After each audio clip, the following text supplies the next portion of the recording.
ইন্নাল হামদুলিল্লাহ ওয়াসসালাতু ওয়াসসালামু আলা রাসূলিল্লাহ আম্মা বা'দ। আধুনিক বিশ্ব ব্যবস্থায় হিউম্যানরা এক নজিরবিহীন মানসিক দাসত্বে জীবন যাপন করছে। মিডিয়া এখন এতটাই শক্তিশালী ও সর্বগ্রাসী যে মানুষের চিন্তা চেতনাকে সে ইচ্ছামতো পরিবর্তন করতে পারে।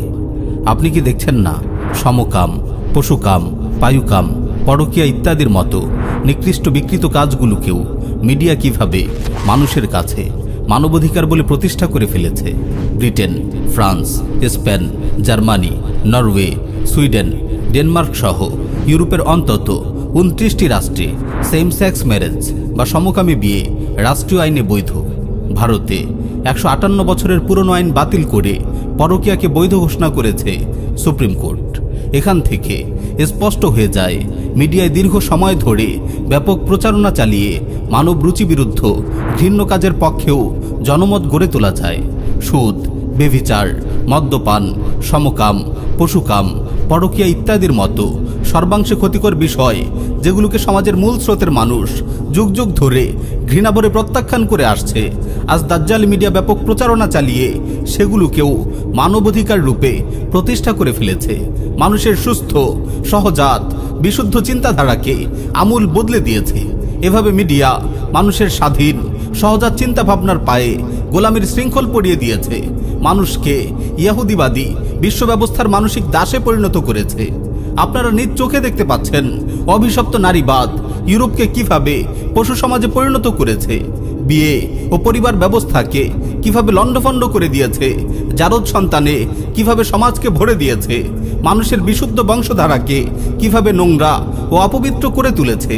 সুখময় দাম্পত্য বন্ধনহীন এই পশু সভ্যতার মানুষগুলো আজ অশান্ত, বিপর্যস্ত, বিশৃঙ্খল, হতাশাগ্রস্ত। পদে পদে যেখানে শোনা যায় আত্মহত্যার নির্মম পদধ্বনি, তারপরও মিডিয়া এই সুখহীন, লণ্ডভণ্ড, দুর্গন্ধময় পশু সভ্যতাকে মুসলিম বিশ্বের সামনে উন্নতি ও প্রগতির মডেল রূপে উপস্থাপন করছে। আর মানসিক দাসত্বের শিকার মুসলিমরাও পতঙ্গের মতো নারীবাদের অগ্নিকুণ্ডে ঝাঁপ দিচ্ছে। আল্লাহ আমাদের হেফাজত করুন। ফেসবুক, টুইটার, ইউটিউবের এই যুগে মানুষের চিন্তাভাবনাকে ইহুদিবাদী বিশ্ব ব্যবস্থার কর্ণধাররা আরও প্রত্যক্ষভাবে প্রভাবিত করতে পারছে। যুব সমাজের চিন্তাভাবনাকে আরও নিখুঁতভাবে নিয়ন্ত্রণ করতে পারছে।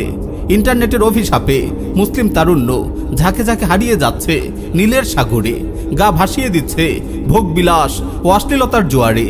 Boyfriend girlfriend culture, live together, পরকীয়ার মরণ ছোবলে ধ্বংস হচ্ছে পরিবার ব্যবস্থা।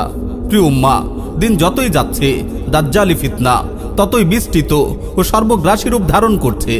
ইন্টারনেটের বর্তমান যে মোহজাল, তাতেই মানুষের দাসত্বের এই করুণ অবস্থা। তার উপর এখন আবির্ভাব ঘটতে যাচ্ছে নতুন এক মহাফিতনার। সেই ফিতনার নাম হলো মেটাভার্স। মেটাভার্স হলো আগামী দিনের ইন্টারনেট। আমাদের এই ইউনিভার্সের একটি প্যারালাল কপি এই মেটাভার্স। ফেসবুক, মাইক্রোসফট ইত্যাদির মতো বেশ কয়েকটি টেক কোম্পানি সম্মিলিতভাবে তৈরি করতে যাচ্ছে নতুন এই ডিজিটাল পৃথিবী। রিয়েলিটি ও ভার্চুয়াল রিয়েলিটির পার্থক্যকে সর্বনিম্ন পর্যায়ে নামিয়ে আনার একটি প্রচেষ্টা এটি। একটি ভিআর হেডসেট লাগিয়ে মানুষ হারিয়ে যাবে সেই স্বপ্নের দুনিয়ায়। সেখানে সবার জন্য একটি করে অনলাইন অ্যাভাটার থাকবে, যেভাবে আমাদের ফেসবুক প্রোফাইল অনলাইনে আমাদের প্রতিনিধিত্ব করে। অ্যাভাটারটি ভার্চুয়াল দুনিয়ায় যত কিছু দেখবে, স্পর্শ করবে, ঘ্রাণ নেবে, সব কিছু সে বাস্তবে অনুভব করতে পারবে। মেটাভার্স মানুষের মানসিক বন্দিশালা। ফেসবুক ও ইউটিউবের নেশায় মত্ত একটি প্রজন্মের করুণ অবস্থা আপনারা এখন দেখছেন। দিনের একটি বড় সময় মানুষ এখন অনলাইনে কাটাচ্ছে। অশ্লীলতা ও বেহায়াপনার সহজলভ্যতা যুব সমাজকে অধপতনের অতল গহ্বরে ঠেলে দিচ্ছে। গুগল ও ফেসবুক অ্যালগরিদম এখন উন্নতির এমন এক পর্যায়ে পৌঁছে গেছে যে এটি এখন আপনাকে, আপনার মন মানসিকতাকে আপনার নিজের চেয়েও বেশি জানে। এখন মেটাভার্সের স্বপ্নীল দুনিয়া মানুষকে কতটা মোহগ্রস্ত করবে তা বলাই বাহুল্য। মেটাভার্স মানুষকে বাস্তব জীবন ও জগৎ সম্পর্কে একেবারে গাফিল করে তুলবে। মদ খেয়ে যেমন মানুষ মাতাল হয়ে পড়ে থাকে, মেটাভার্সও পৃথিবীকে চোখে মুখে ভোগ বিলাসের ঘোর লাগা মাতাল এক প্রজন্ম উপহার দেবে। সারাক্ষণ চোখে ভিআর হেডসেট লাগিয়ে তারা রঙিন এক দুনিয়ার নেশায় বুঁদ হয়ে থাকবে। এমনিতে স্মার্টফোনের এই যুগে মানুষ সমাজ ও পরিবার থেকে বিচ্ছিন্ন হয়ে পড়েছে। সবাই সারাক্ষণ চোখের সামনে স্মার্টফোন ধরে রাখে। মেটাভার্স মানুষকে আরও বেশি একাকী ও বিচ্ছিন্ন করে ফেলবে। ফলে বিষণ্ণতা ও হতাশা তাদের পুরোপুরি গ্রাস করে ফেলবে। এই হতাশা ও মানসিক চাপ থেকে বাঁচতে তারা চোখে মুখে ভিআর হেডসেট লাগিয়ে আবার মেটাভার্সের রঙিন দুনিয়ায় হারিয়ে যাবে। এখন মানুষ অনলাইনে কতক্ষণ থাকে তার হিসেব করে, তখন মানুষ মেটাভার্সে কতক্ষণ ছিল না সেটি হিসেব করবে। মানুষ মা বাবা ও ভাই বোন থেকে বিচ্ছিন্ন হয়ে পড়বে। দাম্পত্য বন্ধন নড়বড়ে হয়ে যাবে। ইবাদত, তিলাওয়াত, জিকির ইত্যাদি থেকে মানুষ বহু দূরে সরে যাবে। মানুষ মসজিদ বিমুখ হয়ে পড়বে। আজানের আওয়াজ কখনো তাদের কানেই পৌঁছবে না। কোন উৎসাহী তরুণ হয়তো দারুল ইফতায় প্রশ্ন করে বসবে, শাইখ, মেটাভার্সের মসজিদে সালাত আদায় করলে হবে কিনা? মানুষ হয়ে উঠবে আরও যান্ত্রিক ও মানুষত্বহীন। যুবকরা নৈতিক অধপতনের অতল গহ্বরে হারিয়ে যাবে। চোখে ভিআর হেডসেট লাগিয়ে ঘরের বেডরুমে শুয়ে শুয়েই তারা চলে যাবে কোনো কনসার্টে, কোনো নাইট ক্লাবে কিংবা কোনো পতিতালয়ে। মেটাভার্স পর্ন ইন্ডাস্ট্রিকে কতটা জঘন্য করে তুলবে তার বলার অপেক্ষা রাখে না। বড় বড় ডেভেলপার ও টেক জায়ান্টরা একে অপরের সঙ্গে পাল্লা দিয়ে নতুন নতুন জগৎ তৈরি করবে, নির্মাণ করবে ভার্চুয়াল স্বর্গ, যেখানে থাকবে ভোগ বিলাস, আমোদ প্রমোদের সব উপকরণ। এই ফিতনা দাজ্জালি ফিতনার সঙ্গে অদ্ভুত রকম সাদৃশ্য রাখে। আল্লাহ আমাদের হেফাজত করুন। গেম ডেভেলপাররা ইতিমধ্যেই মেটাভার্স প্রযুক্তিতে প্রবেশ করে ফেলেছে। লক্ষ লক্ষ মুসলিম যুবক আজ গেমের দুনিয়ায় নিজের জীবন নিয়ে সিনেমিনি খেলায় মেতে উঠেছে। নির্যাতিত নিপীড়িত উম্মার কথা তাদের মনে আর উকি দেয় না।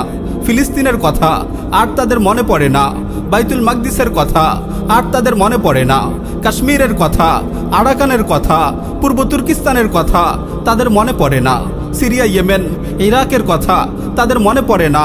দাওয়া, এদাদ ও জিহাদের ফরজ দায়িত্বের কথা তারা বেমালুম ভুলে গেছে। রক্তাক্ত, ক্ষতবিক্ষত, নিষ্পেষিত মুসলিম ভাই বোনদের করুণ আহাজারিতে ভারী হয়ে উঠেছে পৃথিবীর বাতাস।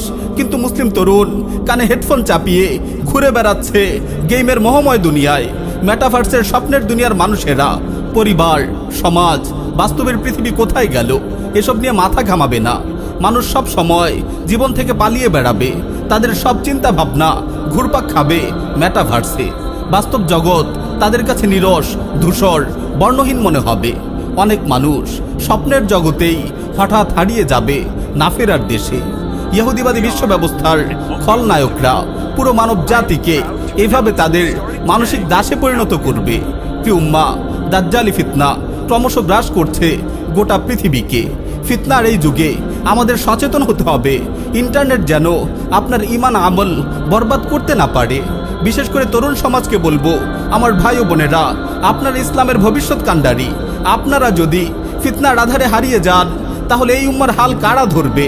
আপনাকে সিদ্ধান্ত নিতে হবে, আপনি ইন্টারনেট কিংবা মেটাভার্সের দাজ্জালি ফিতনায় হারিয়ে যাবেন, নাকি দাওয়া, এদাদ ও জিহাদের পথ ধরে ইমাম মাহদির কাফেলায় শামিল হবেন, নাকি দাওয়া, এদাদ ও জিহাদের পথ ধরে ইমাম মাহদির কাফেলায় শামিল হবেন।